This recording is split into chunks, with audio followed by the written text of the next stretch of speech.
Sumainyo ang biyaya at kapayapaan mula sa Diyos na ating Ama at sa ating Panginoong Hesukristo.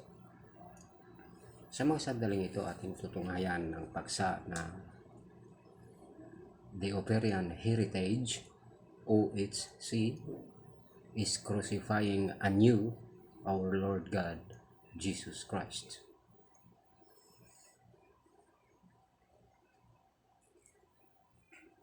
Sa kanilang pananampalataya ay binuhay po nila ang lumang kautusan.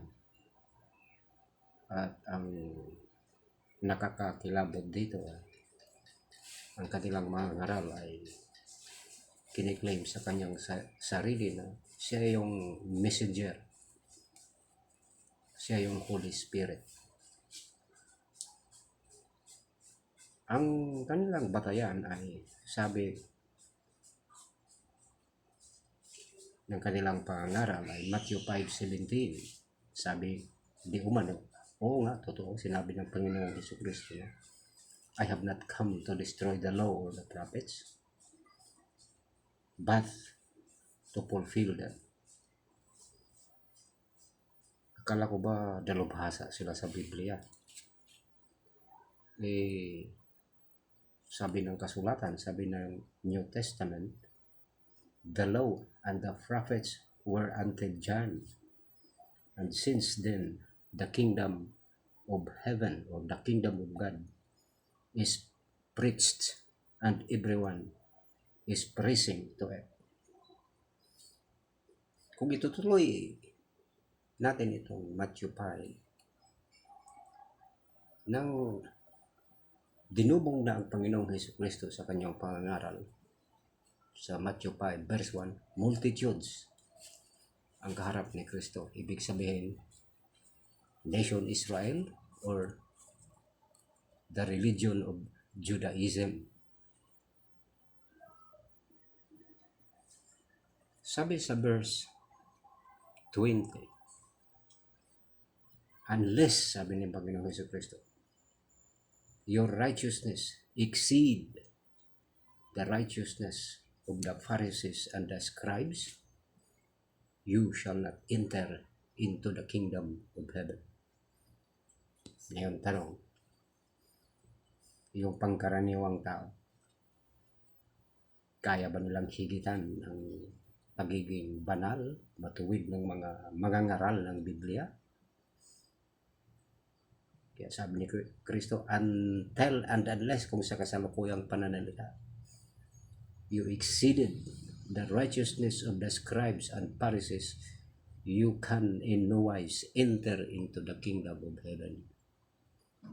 At saka, sabi nga, it was John the Baptist who was obliged, ang kahuli-hulihang nilalang na sumasailalim sa jurisdiction ng batas. The law and the prophets were until John.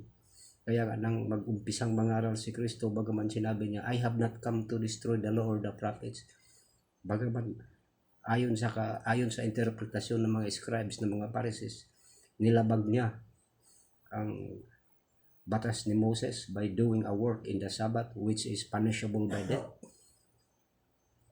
At sinabi pa niya sa kanyang sarili na siya ay anak ng Diyos, which is a violation sa batas ni Moses na isa lang ang Diyos. At ang dalawang kasalanan na yan ay death penalty ang katumbas. Pero sabi ni Kristo, I have not come to destroy the law but to fulfill. Pero actually nilabag ni Kristo yun. Pero who can charge si Jesus Christ? Diba? Wala. But nonetheless, charge nila si Jesus Christ. Dalawang kasalanan ang kasalanan ni Jesus Christ ayon sa kanila. Blasphemy. Pinunit pa nga ng high priest ang kanyang kasuotan as symbol of authority. Sabi ng high priest, I adjure you by the living God. Bawal sa batas natin ngayon yun. Yan ang tinatawag na law of self-incrimination. It is labag sa batas na i-incriminate ang tao. Maski sa pagsusumikap ni Nicodemus, sabi ni Nicodemus nang i-convene yung Sanhedrin, "Does our law condemns a man without hearing him?" Walang investigasyon. Anong sagot ng high priest? "Search and look. For out of Judea arises no prophet." Pinundinan nila si Jesus bilang isang bulaang propeta, di umano, blasphemer. At ang masaklap, sa harapan ni Poncio Pilato, politically, his charge is katumbas ng rebellion, death penalty rin. Kaya ang charge ni Kristo na i-charge sa kanya ay blasphemy and rebellion, yung nagbigay sa kanya ng kamatayan. Pero kung tutuusin, walang mga ebidensya ang mga ganon.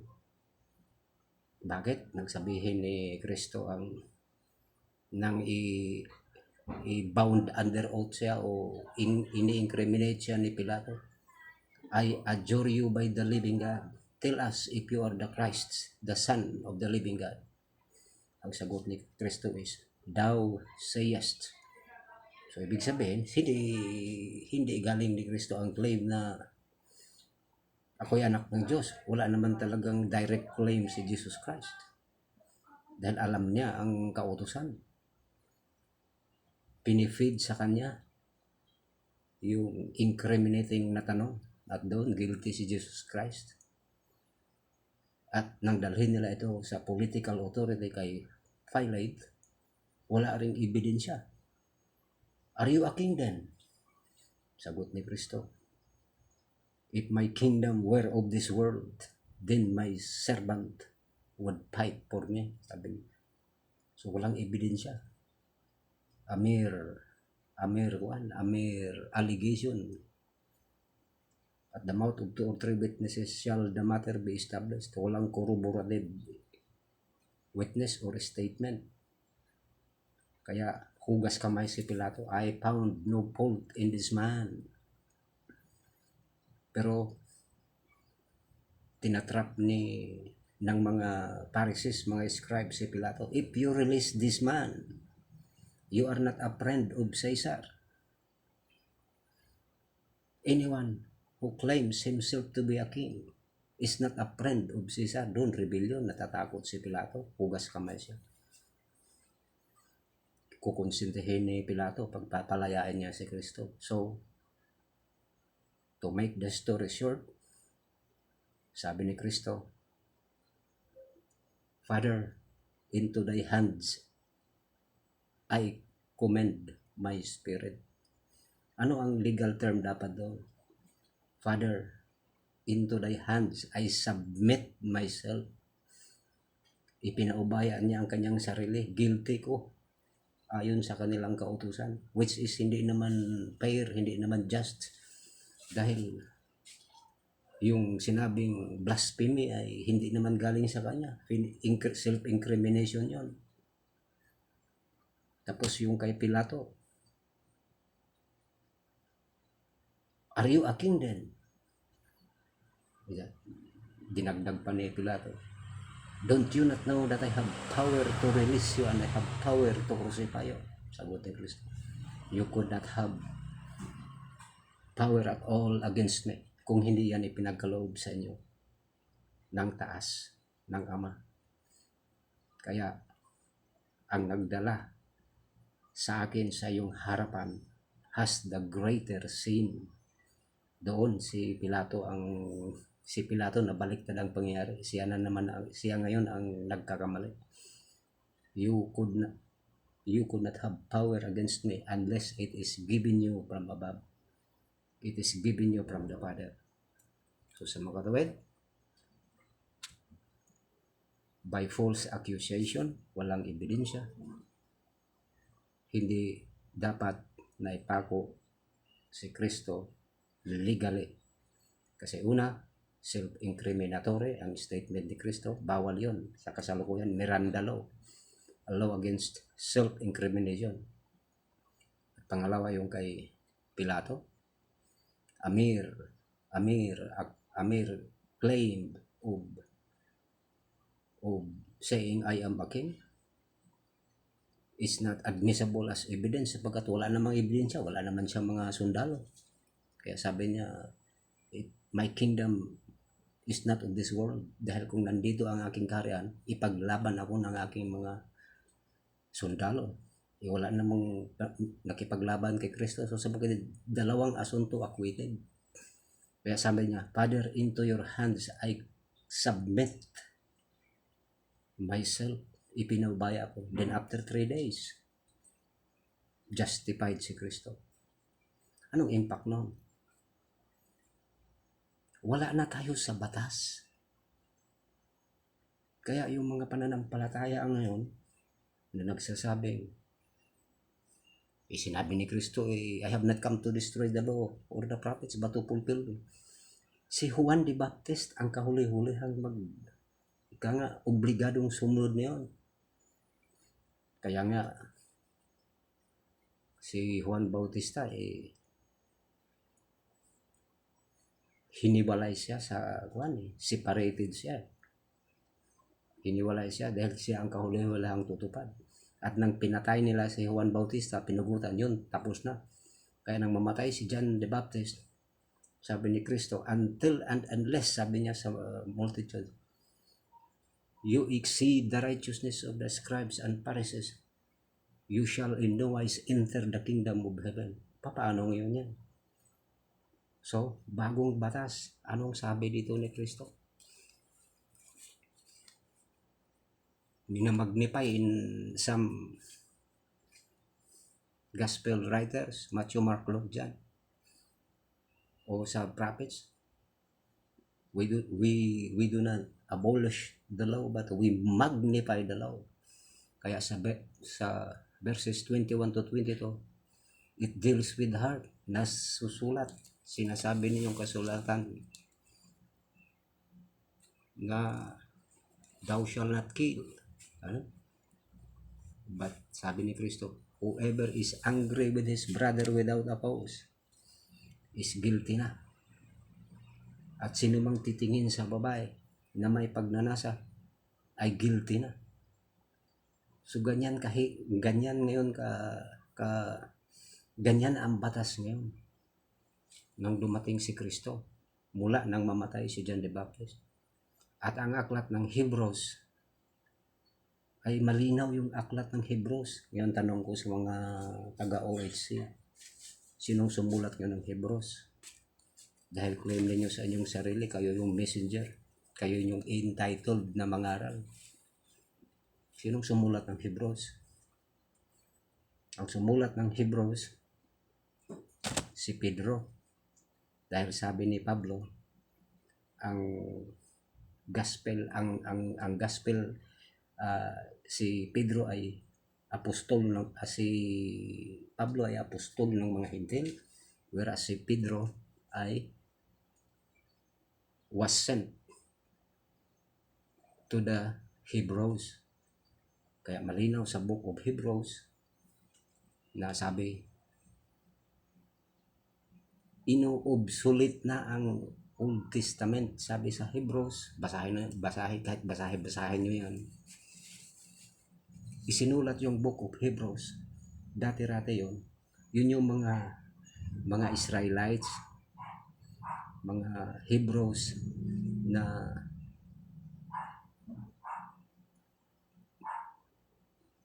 sumasampalataya sa Panginoong Hesukristo. But later, some of them ay bumalik sa Old Testament. Kaya sa Hebrews, they crucify anew ang Panginoong Hesukristo. Wala nang hain pang maihahandog para sa kanilang kapatawaran. Yan yung blasphemy. Alam mo na ang katotohanan. Hindi natin kaya, hindi tayo kaya iligtas ng batas. Kaya sabi pa ng Book of Hebrews, makapagligtas ba ang dugo ng mga tupa, ng mga kambing, ng mga baka? Hindi, dugo lamang ni Kristo, malinaw yun. Minsan lang ang kanyang alay. Pero anong ginagawa nyo? Yun, mayroon pa kayong mga sabat, mayroon pa kayong atonement. Tapos na yan. Ang sa atin lang, ano na ngayon? Ang bago ngayon. Ang bagong utos ni Kristo, a new covenant, yun yung sinasabi niyo sa Revelation.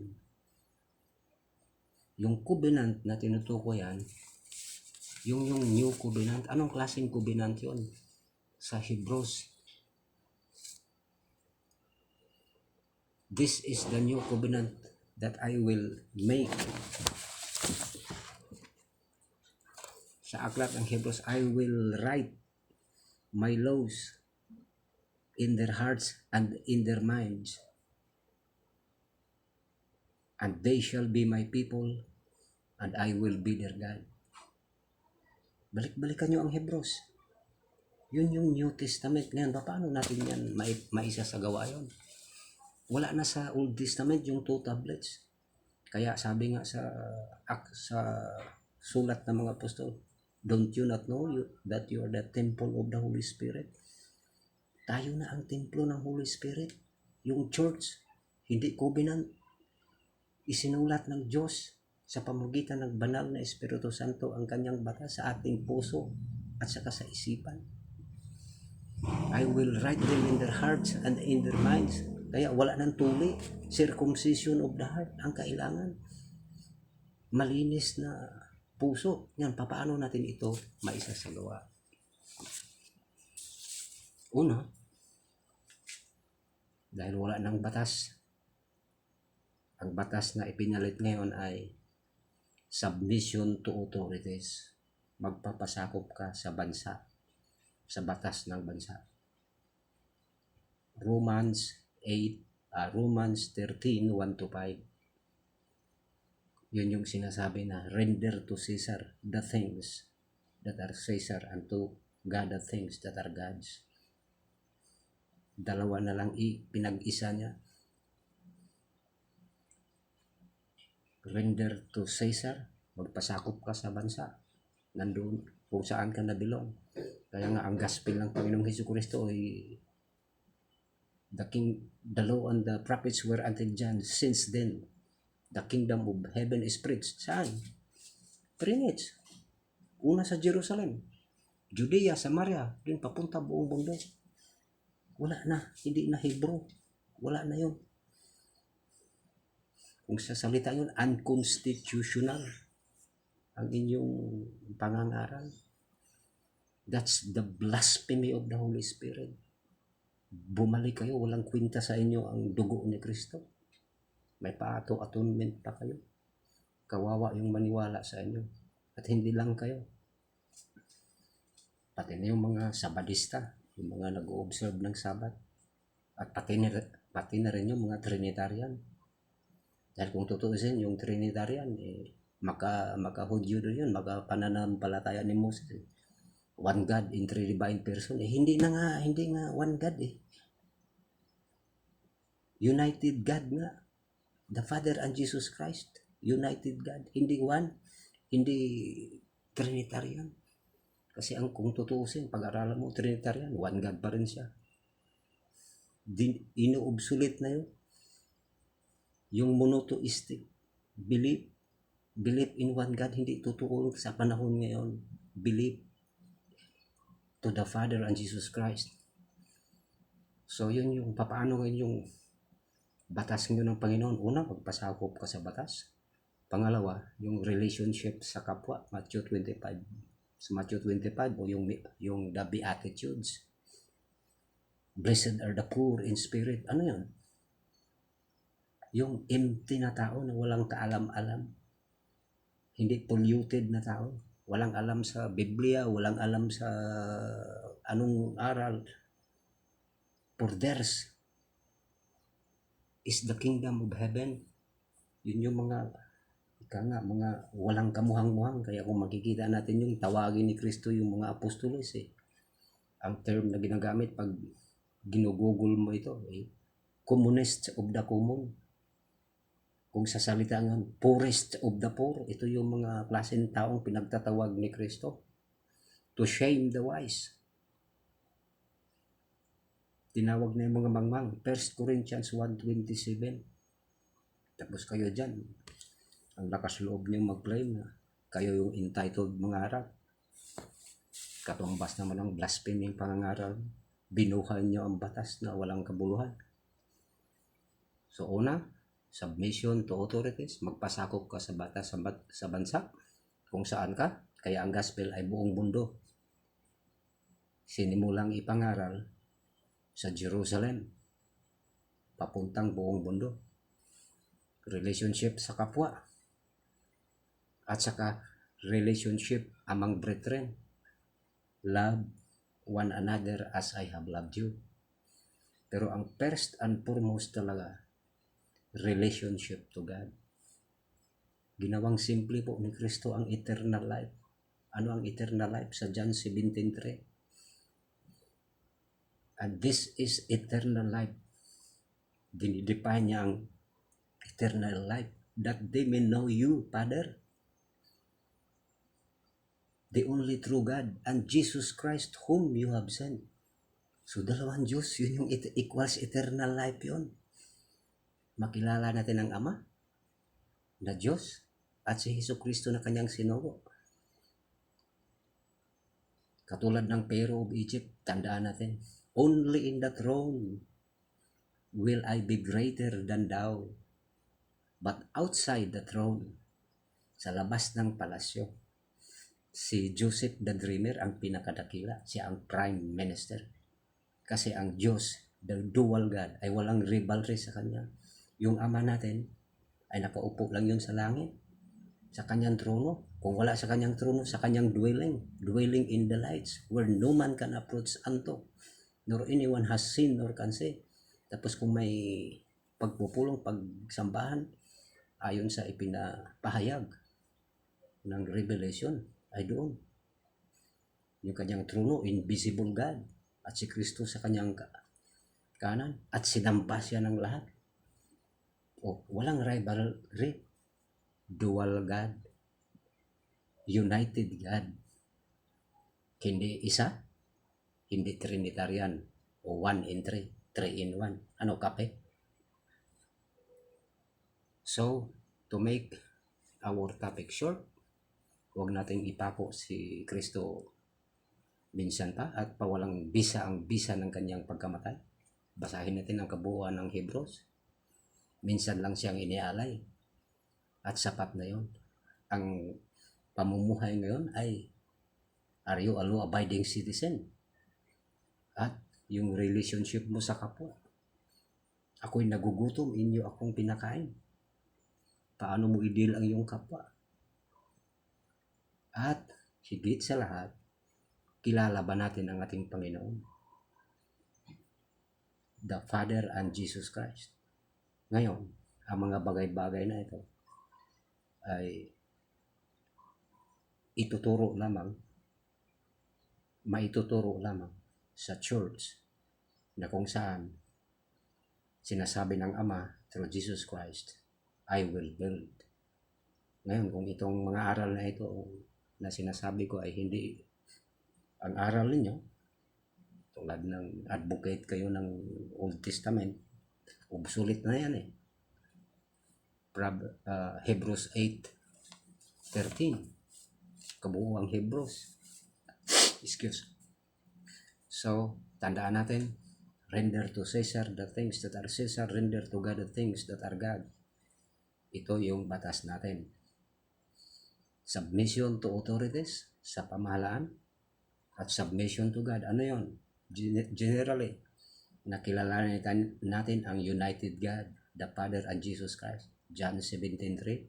And this is eternal life, that they may know you, the only true God, and Jesus Christ whom you have sent.